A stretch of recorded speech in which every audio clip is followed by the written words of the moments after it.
All right, good morning, everyone. It's the weekend here in the markets and wanted to hop in here and give you an update. My apologies for not getting an update out yesterday. Just had a really weird Friday and schedules were all over the place. But yeah, I wanted to hop on here. I mean, there really wasn't much to talk about yesterday anyway. In the market, we were still just digesting this low here that we had put in a couple of days back and trying to see if we're going to close back above these three moving averages. These three moving averages are the 50, 100, and 200 EMA. Actually, we've been holding the 200 on the 4-hour, but we've been trading in a range below the 50, which is the purple, and the white, which is the 100. So, wanting to see as kind of a sign of a bullish reclaim that we start closing above probably 316-ish on a 4-hour and hold that. That'll show us that we're, probably have the lows in for at least the time being. There is a larger structure that I've been seeing going around Twitter, or X, sorry, I still call it Twitter, of this, that we're doing a larger triangle here.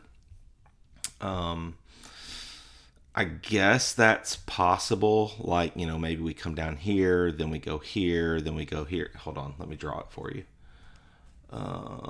Path.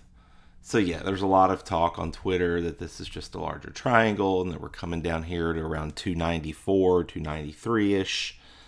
Then we'll come up to 325 and then probably back check to $3 again or 305 and then we take off.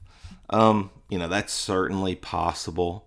What would I prefer? I would prefer that we just go ahead and break out here.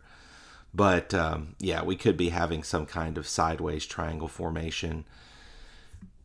That doesn't make a lot of sense, but obviously I have to take that into account with this weird wave pattern here because this clearly wasn't impulsive. Coming off the bottom at 273.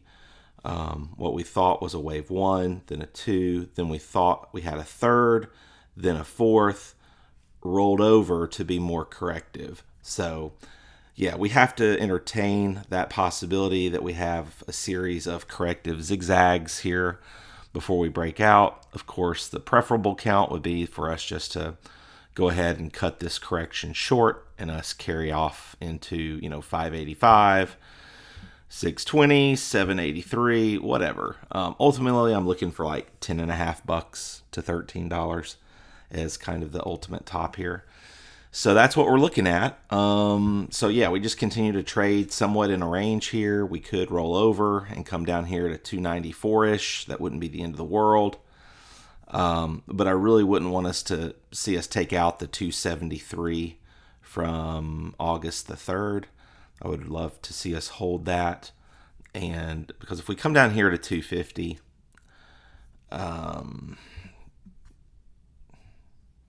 if we come down here to 250, it's just not looking promising for me as far as a continued breakout. It starts to look a lot more macro corrective. I know there's guys out there that say, as long as we hold above $2, we're still okay. Yeah, but I've watched this for 8 years, and I know when XRP is either going to go or it's not. So the problem with coming down here to 250 is you get into the argument that this area where we went up to 366, that this was just an upthrust after distribution. So this could have been a lot. So everything from the beginning of the year could have been a distribution. This could have been your upthrust after distribution, and now we have markdown, that carries us back below $2. So that's the issue, is that we're getting into an argument here that this could have been your upthrust after distribution, and the reason for that argument, on a most technical level, is we did not wick the 1272, and we didn't even wick, which a lot of upthrust attributions do. They wick the 1.113, and we didn't wick the 1.113 fib level. So that's why with this wave action here, we need to start showing impulsive movement. I still have a bias to the bull side because I don't think that we came all the way up to 366, 350 just to tease the breakout of a new all-time high and not do it after 8 years. So I still lean that way, but I'm definitely starting to watch with caution. If this rolls over and we lose 273, then I start to really question whether we hold 250. If we don't hold 250, well, then I think that this was an up thrust after UTAD is what they call it, up thrust after distribution. So that's what we're looking at. But yeah, we remain cautiously bullish. Of course, if you're going into longs or new longs, make sure you keep a tight stop loss. You do not want to get sideways in a trade at this point and at this time in the market. We're getting towards the end of it, I believe. There are some that say, hey, we could be in a new prolonged bull cycle because of ETFs, institutional rotation, all this stuff. Again, that is possible. But what is probable is I have seen 4-year cycles now. And so until I see major proof that that's changing, I still lean towards the most likely outcome, the most probable scenario being that we're in a 4-year cycle and that this is ending here in the mid to late fall. So I would love to be surprised. I would love for this to go and carry on into 2026 and for us to be in some kind of super bull macro new high-fangled, ultra inflation, pump everything to $1 million type cycle. But I've just got to go with what I've seen for 16 years on Bitcoin and 12 or 13 years on XRP.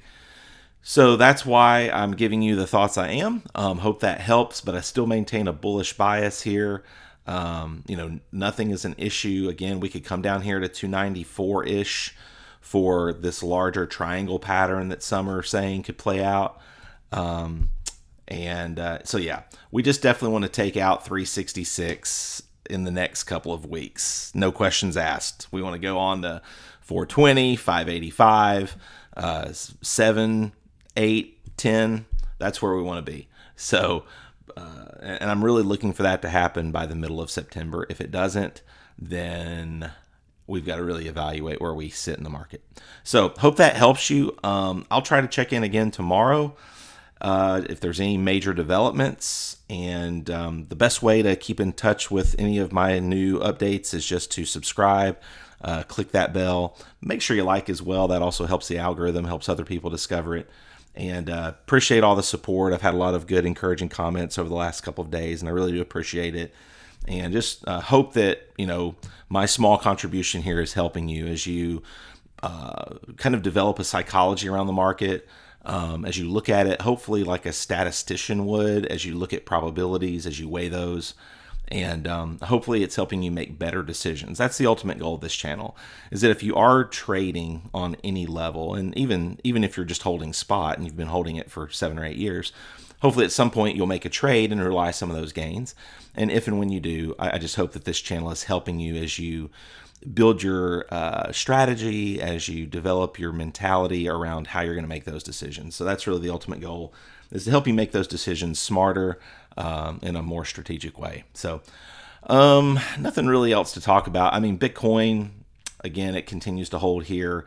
Really, for me to remain bullish on Bitcoin, we would need to hold this 618 retrace, which we were doing so far, but we could come down here a little bit lower to wick the 116,570 area. But yeah, I would look for us to be pretty close to the low here if we're going higher with Bitcoin. There are several that are starting to say that the Bitcoin top is in, and they're showing kind of movements like the following. Let me show you. So they're saying, that the Bitcoin top is in. We're going to come down here to maybe 108. Then we'll come back up here, and then we're going to come lower and go, sub 100,000. That could be that could be possible. That could be possible. My issue with that is I don't think that this wave count is done. What I mean by that is I think this was a wave 1. Now again, you know what I'm going to show you.